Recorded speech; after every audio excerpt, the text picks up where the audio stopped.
Film ini dimulai pada tanggal 7 Oktober 2007 di sebuah kamp pelatihan Korps Marinir Amerika Serikat. 4 hari kemudian, Kapten Sam Cahill menerima tugas berbahaya untuk dikirim ke Afghanistan. Sebelum berangkat, ia menulis sebuah surat perpisahan penuh emosi yang dititipkan kepada komandannya dengan harapan surat itu tidak pernah sampai ke tangan istrinya. Karena itu hanya akan dikirim bila ia tidak kembali hidup-hidup. Setelah itu, Sam pulang ke rumah memperlihatkan sosoknya sebagai seorang ayah dan suami yang bertanggung jawab.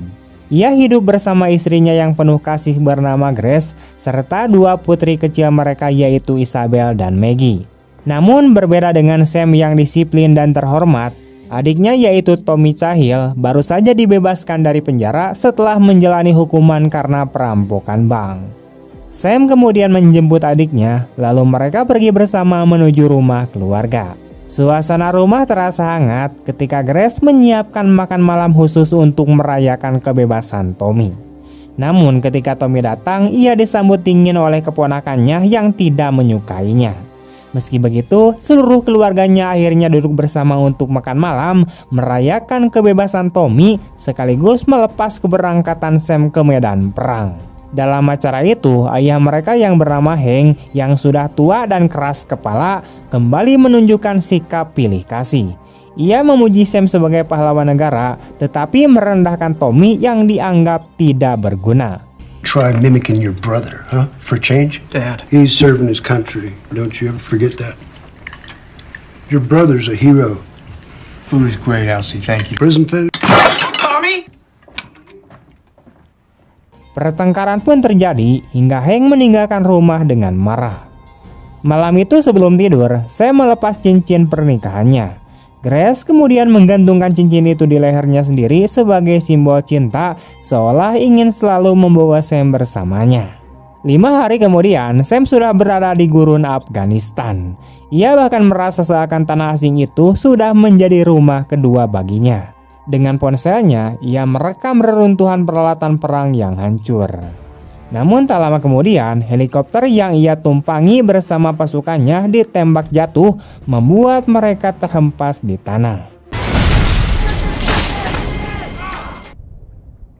Sementara itu di rumah, Grace yang sedang mandi terkejut mendengar bel rumah berbunyi. Putri sulungnya yang membuka pintu menemukan 2 tentara berdiri di depan, datang untuk menyampaikan kabar buruk di mana Sam dinyatakan telah tewas dalam kecelakaan helikopter.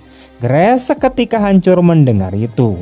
Ia menolak kenyataan itu, berulang kali memutar video lama Sam dan mencoba menelepon nomor suaminya meski hanya terdengar pesan suara. Malam harinya, Tommy yang mabuk kemudian datang untuk mengembalikan mobil. Ia terkejut melihat Grace menangis hanya karena lampu mobil pecah, namun tangisan itu ternyata meledak karena ada kabar duka bahwa Sam kini telah tiada. Sam's dead. He's dead, Tommy. Let him go over there, Grace. Tommy. For what now, huh? Tommy menjadi orang terakhir yang tahu berita itu karena sepanjang hari ia tidak bisa dihubungi. Ia pun marah, menyalahkan keadaan, dan berkata bahwa Sam seharusnya tidak dibiarkan pergi ke Afghanistan. Dalam kesedihan, ia kembali ke rumah orang tuanya dan duduk di beranda hingga ibu tirinya menemuinya meski ia memilih menyendiri. Esokan harinya, Grace menyiapkan kedua putrinya untuk menghadiri pemakaman meski keduanya menolak mengenakan gaun hitam. Di pemakaman yang penuh kesedihan itu, Grace menerima surat perpisahan Sam yang dulu dititipkan kepada komandannya. Ia sebenarnya takut untuk membacanya sehingga surat itu kembali ia simpan. Sementara itu, Hank yang mabuk berusaha menyetir pulang, namun Tommy merebut kunci agar ayahnya tidak celaka. Perdebatan mereka kemudian kembali pecah. Hank menuduh Tommy tak pernah berguna, sementara Tommy membalas bahwa Hank juga bukan ayah yang baik karena hanya memenuhi kepala Sam dengan mimpi kosong tentang militer. Pertengkaran itu berakhir dengan Hank pergi begitu saja. Namun kenyataan itu sebenarnya berbeda. Di Afghanistan, Sam ternyata masih hidup bersama seorang prajurit bernama Joe. Mereka ditangkap oleh Taliban dan dijebloskan ke dalam Jindan, penjara bawah tanah yang gelap dan sempit. Sam meminta Joe untuk tetap diam dan jangan mengatakan apapun. Di sisi lain, Tommy yang mabuk kemudian menelepon Grace pukul 3 pagi meminta uang karena ia kekurangan $47 untuk membayar utangnya di bar. Grace dengan terpaksa menolongnya di tengah malam lalu membawanya pulang. I have 2 little girls sleeping in a... You think you're funny? Esoknya, Tommy terbangun oleh suara keponakannya yang membuat bolu untuk menghibur ibunya. Ia mencoba menenangkan mereka meski Maggie tetap menolak. Tak lama kemudian Hank muncul, kali ini dengan sikap lebih tenang. Ia meminta maaf kepada Tommy dan mengatakan bahwa masalah utamanya bukanlah kepintaran, melainkan sikap Tommy yang selalu menyerah pada apapun yang ia lakukan berbeda dengan Sam. Sementara itu di penjara Taliban, Sam melihat helikopter melintas di atas, mencoba memberikan tanda dengan merusak papan penutup, namun langsung diancam dengan senjata. Sebagai hukuman, ia diberikan batu besar agar tetap duduk dan tidak bisa bergerak. Hari demi hari, penderitaan mereka semakin parah. Joe mulai kehilangan harapan, menyalahkan Sam karena telah menyelamatkannya. Ia lebih memilih mati daripada hidup dalam siksaan. 2 bulan kemudian, mereka dipaksa untuk menyaksikan seorang pria Afghanistan dieksekusi hanya karena menelepon istrinya. Welcome. Pemimpin Taliban mengatakan bahwa Amerika tidak berhak ikut campur di tanah mereka. Sam diminta menyampaikan pesan ini atau akan dipaksa dengan cara lain. Di rumah, Grace perlahan menjalani kehidupan baru. Tommy teringat perkataan Hank tentang dapur Grace, memutuskan merenovasi dapur rumah kakak iparnya tanpa sepengetahuan Grace. Renovasi itu melibatkan teman-temannya, bahkan anak-anak, hingga suasana rumah kembali hidup. Namun ketika Grace membuka lemari untuk mengambil pakaian Sam, kesedihannya tiba-tiba meledak. Ia membongkar seluruh isi lemari sambil menangis. Take it all.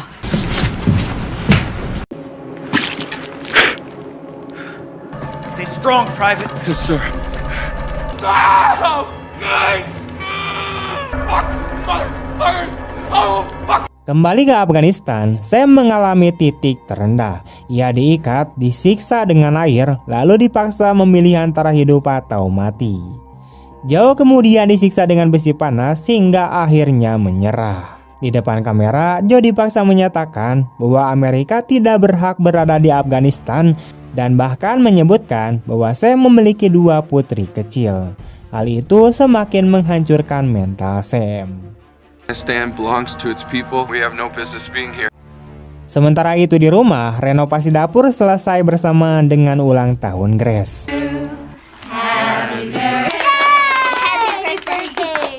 Semua orang mengucapkan selamat, meski sosok yang paling ia rindukan tidak ada. Musim dingin kemudian tiba, Isabel mulai merasa cemburu karena semua orang lebih memperhatikan adiknya.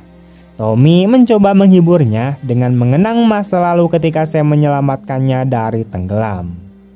Mereka bahkan bermain di arena es dan Grace terkejut melihat betapa baiknya Tommy bergaul dengan anak-anak. Dalam kesehariannya, Tommy mencoba untuk berubah. Ia mendatangi pegawai bank yang dulu ia ancam saat perampokan.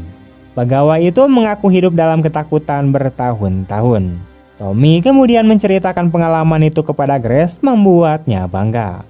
Malam itu mereka berbincang tentang masa sekolah. Grace mengaku dulu tidak menyukai Tommy yang suka mabuk dan berkelahi. Obrolan itu kemudian membuat mereka hanyut dalam perasaan hingga tanpa sadar mereka pun cucus-cucus. Grace segera menyadari kesalahannya, keluar untuk menenangkan diri, sementara Tommy menangis diam-diam.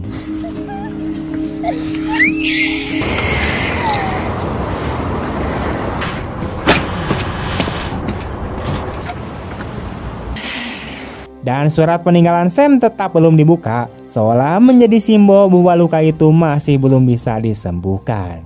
Di Afghanistan, Sam dan Joe terus mengalami siksaan kejam dari para Taliban hingga pada suatu hari, Sam diberi sebuah pipa besi dan dipaksa untuk menghabisi nyawa Joe. Mereka mengancam jika Sam menolak maka keluarganya di rumah akan dijadikan korban. Dengan hati yang hancur dan penuh penderitaan, Sam akhirnya terpaksa memukuli Joe sampai tewas, sementara semua itu direkam oleh kamera mereka.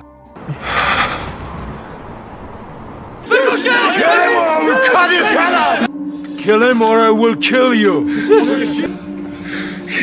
It's you or him.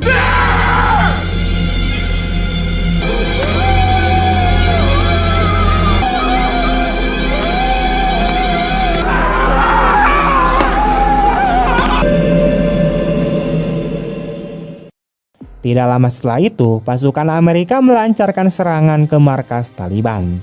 Sam nyaris ikut terbunuh, namun berhasil selamat ketika salah satu anggota Taliban ditembak jatuh. Kamera berisikan rekaman eksekusi pun ikut musnah dalam kobaran api itu, dan Sam berhasil dibebaskan dari tahanan. Sementara itu di rumah, Tommy sedang bermain bersama anak-anak ketika telepon berdering. Grace mengangkatnya dan betapa terkejutnya ia mendengar kabar bahwa suaminya ternyata masih hidup. Seluruh keluarga pun kemudian bergegas menyambut Sam di bandara. Hey, what's going on? Sir, welcome home. Suasana penuh haru menyelimuti pertemuan itu. Tommy ikut bangga, namun di sisi lain juga diliputi kesedihan yang sulit dijelaskan. Sesampainya di rumah, anak-anak dengan gembira memperlihatkan dapur baru yang sudah direnovasi oleh Tommy bersama teman-temannya. Malam itu, Sam berbaring di ranjang sambil memeluk istri dan anak-anaknya erat-erat, seakan tidak ingin melepaskan mereka lagi. Namun ketika Grace menemaninya di kamar mandi, Sam menunjukkan sikap yang dingin dan aneh. Jelas terlihat bahwa ada sesuatu yang sudah berubah dalam dirinya. Tak lama kemudian, Tommy membaca berita di koran yang menyebutkan bahwa Joe telah tewas dihabisi oleh Sam. Hank, yaitu sang ayah, mulai menyadari perubahan yang aneh pada putranya, mengingatkannya kembali pada masa lalu ketika ia sendiri pulang dari perang Vietnam dan sulit berhubungan dengan keluarganya. Pada suatu kesempatan di arena es, Sam memperhatikan bagaimana Tommy terlihat begitu dekat dengan Grace dan anak-anaknya. Awalnya ia mengucapkan terima kasih kepada sang adik karena sudah menjaga keluarganya, namun tiba-tiba ia diliputi rasa curiga dan menuduh bahwa mereka berdua memiliki hubungan yang terlarang. Keyakinan itu menghantuinya dan membuatnya tidak percaya pada siapapun. Did you fuck her? What? You kidding? Two teenagers in love out there. What's going on in your head? What's making you think that? Slept in my house. Sam. Hey, don't bullshit me. Tidak lama kemudian, keluarga Joe datang untuk berkunjung. Istri Joe dengan sedih bercerita bahwa ia masih sering bermimpi tentang mendiang suaminya dan merasa sulit menerima kenyataan bahwa Sam bisa selamat sementara suaminya tidak. Ia bahkan bertanya apakah Sam menyaksikan kematian Joe, namun Sam dengan berat hati berbohong dan mengatakan bahwa ia tidak tahu. I think he was friends with your dad. Wait, are you gonna wave? Did you hear anything? I mean, was he on his own? Did you see him die? No. Malam berikutnya, Sam mulai kehilangan kendali. Ia berkeliling rumah dengan pistol di tangannya sambil menata gelas, lalu menghubungi komandannya dan berkata bahwa ia ingin segera kembali bertugas karena merasa tidak ada yang memahami dirinya di rumah. Namun, komandannya justru meminta Sam untuk meluangkan waktu lebih banyak bersama keluarganya. Saat makan malam berlangsung, anak-anak mulai bercanda, tetapi Sam tiba-tiba marah besar dan membentak mereka. Grace berusaha menenangkan situasi, namun Sam memilih untuk pergi. Melihat itu, Isabel bertanya kapan paman Tommy akan datang kembali, seolah menyiratkan bahwa ada sesuatu yang salah dengan ayahnya. Grace pun ingin tahu apa sebenarnya yang terjadi di Afghanistan, namun Sam malah balik mempertanyakan hubungannya dengan si Tommy. Grace menegaskan bahwa tidak ada apa-apa, tetapi Sam tetap terjebak dalam kecurigaannya sendiri. We guess that's it. I missed you. I think you're fucking Tommy.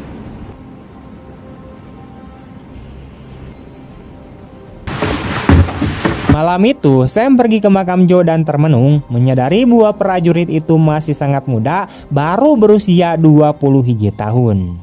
Keesokan paginya, Isabel terlihat ketakutan saat melihat ayahnya pulang. Ia mundur menjauh sambil menahan tangis.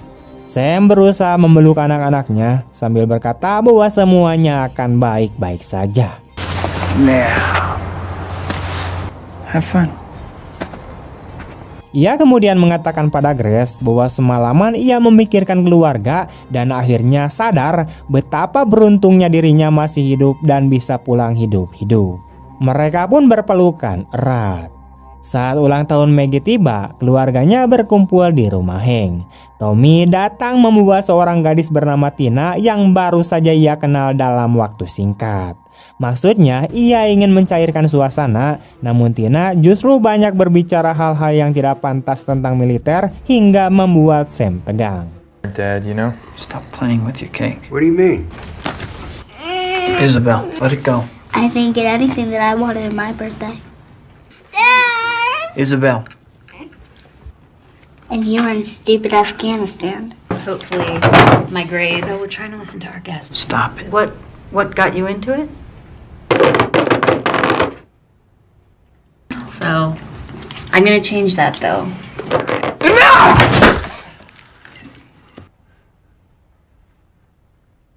Mom and Uncle Johnny have sex all the time! Enough! Did you just stay dead? Isabel! Can I go home now? I wanna go to bed.